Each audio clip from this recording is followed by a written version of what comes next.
I was down in Miami at the studios of Univision. Incredible place to visit because they really are the preeminent channel when it comes to soccer, football in this country because they have everything. So I was there and I was talking to Alejandro Berry and a few other folks.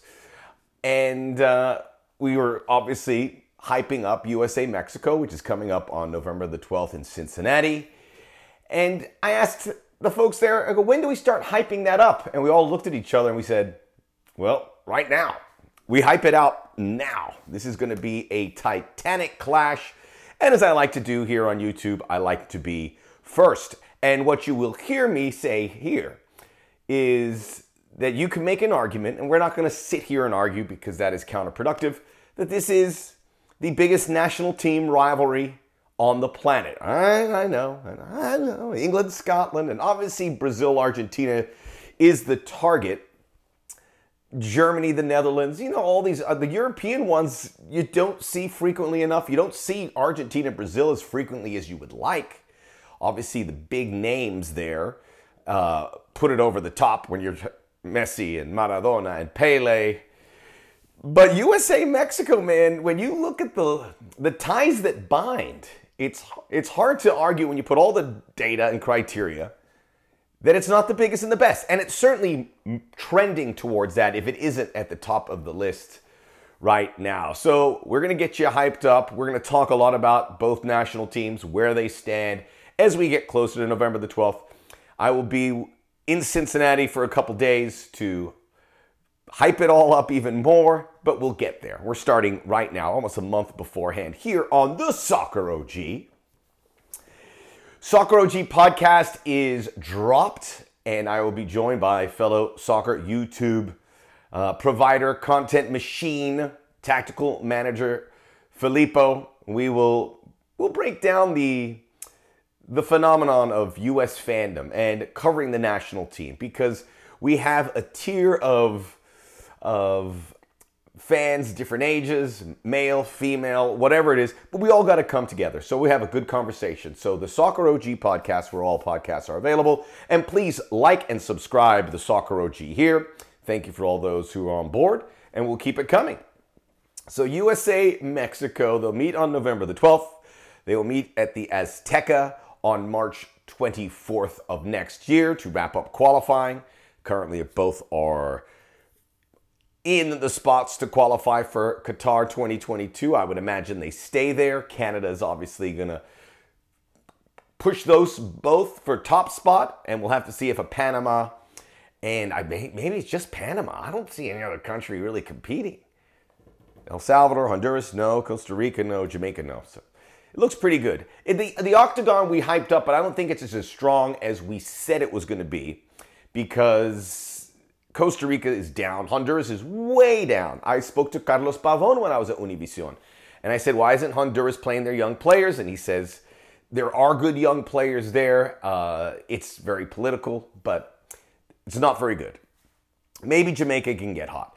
Anyway, we're not going to talk about that right now. We're going to talk about USA and Mexico and go over the history because it's all developed in the last 20, 30 years where it's really blossomed. And we'll look at some of the biggest games ever in the rivalry. They first met in 1934, and it was one-way traffic with regards to Mexico in the early years. They didn't meet so frequently as you would like. There were a victory for the United States in 1934. I watched that game live. I'm just kidding, obviously. But then Mexico won the next 10 games, and in those 10 games, they outscored the United States 56-11. So they were thumping the U.S. In fact, Mexico, after the USA won the first game, which was a World Cup qualifier, Mexico were unbeaten over 24 games before the U.S. would win again. So not a rivalry. Not a lot of ties. It was Mexico, Mexico, Mexico. So this was a blip on the radar, and obviously soccer, football was not big in the States with all the American sports, football, American football, basketball and baseball, reigning supreme in the public conscious. Surely we started qualifying for the World Cups, the United States. Now, Mexico has been to every World Cup since 1950, with the exception of 1974. 1982 did not qualify. 1990 they were banned for using an overaged player in Olympic competitions. So they've been there almost every other, really from 1994 on. The U.S., they were in the 1930 World Cup. Then they finished third. I was there as well. I can't keep you. They were in the 1950 World Cup, famously with the victory over England. And then did not make a World Cup again until 1990. The shot heard around the world where they beat Trinidad and Tobago and made Italy 90. And I remember watching that. And I was like, what is... The first World Cup I really was engaged with was 1986. So seeing the U.S. in there, obviously overwhelming. And you knew it was something big. And the U.S. would host the World Cup in 94. They would make every World Cup between 1990 and 2018 before Cuba happened. So we hope to pick it up there, and I would imagine the U.S. nor Mexico would ever miss a World Cup moving forward with the expanded World Cup. Hard to imagine they would. And you want them to go. By the way, World Cup qualifying, as I've pointed out before, all the big-name countries around the world are on track to make it. Germany's qualified, Denmark's qualified, Spain, Portugal, England, France, Italy are all going to join them. Argentina and Brazil are going to make it, probably with Uruguay, Ecuador, and Colombia. USA, Mexico, certainly. Canada, which is a big name now in world football. Senegal, Cameroon, South Korea, Australia, all the big countries. There's no surprises, and that's going to make for a very compelling World Cup. You'd like a little surprise here and there, but generally it's going to be heavy hitter, so you don't want to miss it. And the 2002 World Cup will be a great place for the United States to show where they've progressed with this young roster. That's what I talk about with Tactical Manager, which is going to be very cool. So check out that podcast. There have been some great moments in this rivalry. The amount of games that they play, certainly recently, and we just look at this year. We get ready for November 12th. They met the Nations League final. Yeah, it's a made-up tournament, but I was there and it felt pretty big. The Gold Cup final. There's been 7 Gold Cup finals between the two. We had it this year. We had it 2 years ago. It doesn't happen as frequently as you think.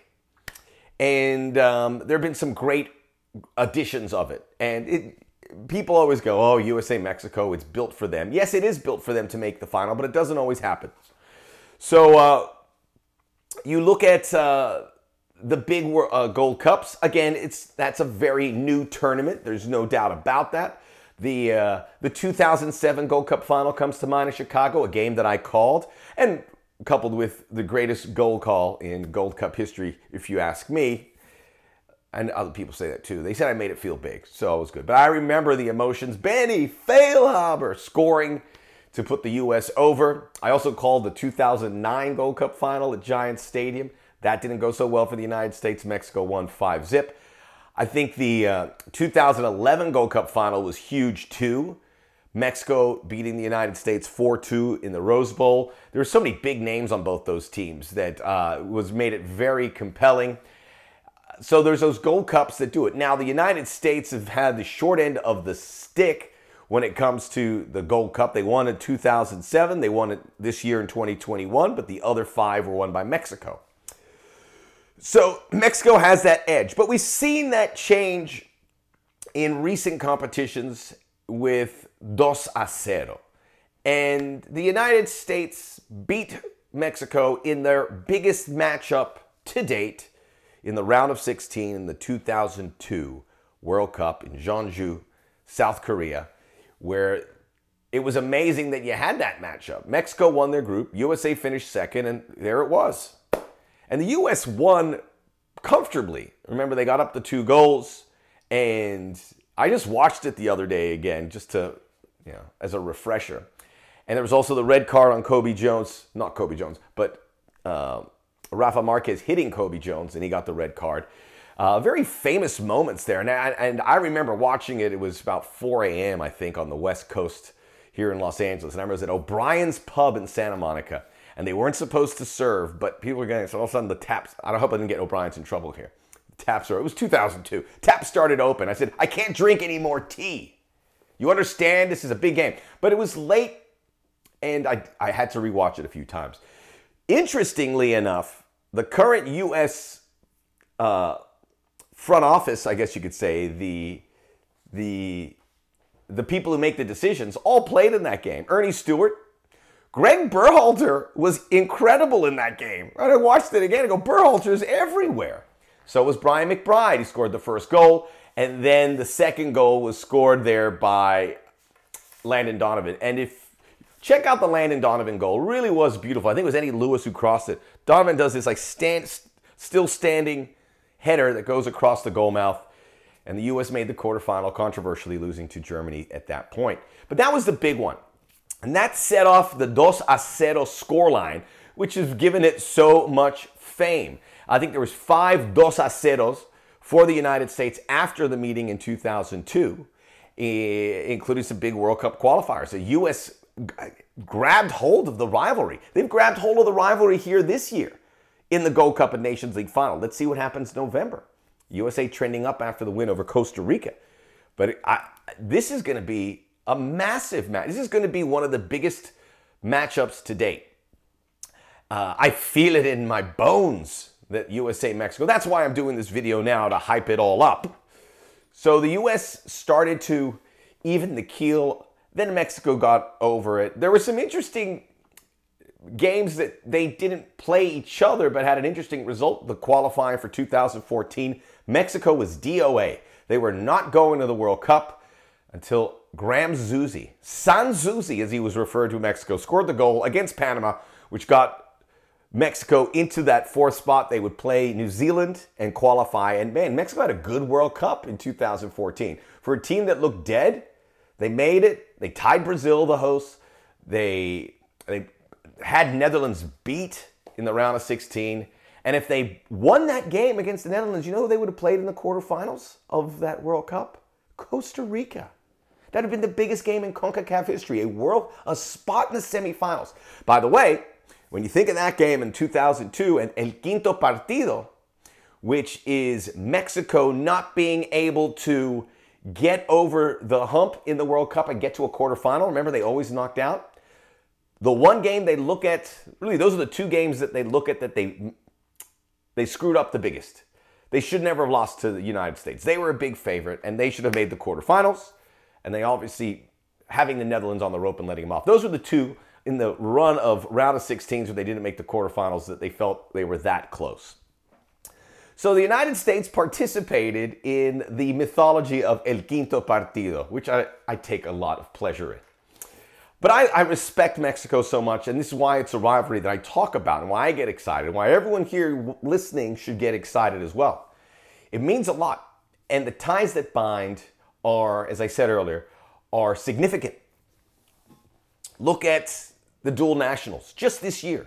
Players that have chosen one or the other. Ricardo Pepi choosing the United States, who's from El Paso. Efrain Alvarez. David Ochoa from Oxnard, California, choosing Mexico. Julian Araujo choosing Mexico. And this is going to continue.